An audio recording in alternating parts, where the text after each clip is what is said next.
Donc, salut les filles, ici Laura. Bienvenue sur enfantpourelle.com où je vous donne des conseils pratiques sur l'entraînement pour avoir un poids santé et être bien dans votre peau. Donc, en fait, aujourd'hui, ce que je voulais vous parler, c'est des chaleurs, comment rester motivé malgré les grandes chaleurs. Donc, je pense que c'est un terme approprié. Maintenant, je fais la vidéo, il y a des grandes chaleurs. Peut-être que quand il va apparaître la semaine prochaine, il n'y en aura plus. Mais même à ça, au moins, vous allez avoir une idée peut-être quoi faire quand ça va se reproduire. On a des étés un peu bizarres, là, fait que peut-être que ça peut vous aider et donner des trucs. Donc, ce qui est important à comprendre, c'est quoi, premièrement, une grande chaleur. Là. Je parle pas des 25 degrés, puis il y a un bon vent. Je parle plus, dans le fond, que il y a plus d'humidité, qu'on sort dehors, on a de la misère à respirer, on a chaud, on transpire à rien faire. Donc, c'est des chaleurs que c'est quasiment intolérable un peu plus.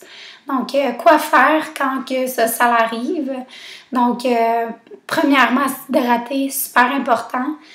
Faut pas avoir la tête bornée et dire « Ah, c'est pas grave, je suis faite forte ». Je le suggère un peu moins. Ce que je vous suggère, c'est de respecter votre corps, de comprendre que, OK, c'est peut-être pas bon pour la santé d'aller faire des gros entraînements à l'extérieur. Moi, dans le fond, la fin de semaine dernière, on a sorti 5 athlètes en compétition. Puis c'était vraiment une grande chaleur cette journée-là. Puis j'avais pas vraiment le temps de m'entraîner. Je voulais vraiment aller courir, en fait. Cette journée-là. Fait que je me suis réveillée extra de bonne heure pour y aller, puis il était comme 7 heures, il faisait genre 35 degrés dehors. Fait que c'était peut-être pas l'idéal, mais imagine si j'avais été l'après-midi, comme j'aurais juste pas été. Fait que, tu sais, ça c'est un de mes trucs pour rester motivé, c'est d'essayer de planifier à l'avance, super important. Aussi, comme je vous dis, de vous hydrater. Donc, négligez pas votre source d'eau, c'est super important. Je pense que vous le saviez déjà, mais trouvez des façons pour rester au froid. L'eau, c'est super important. Dans le fond, de boire un minimum 2 litres. Puis là, dans ces journées-là, surtout quand on transpire, on perd beaucoup d'eau.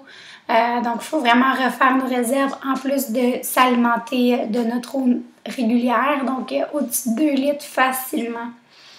Traînez toujours votre bouteille avec vous, super important. Fait que comment rester motivé durant ces moments-là? Je vais vous donner mes trucs dans le prochain vidéo.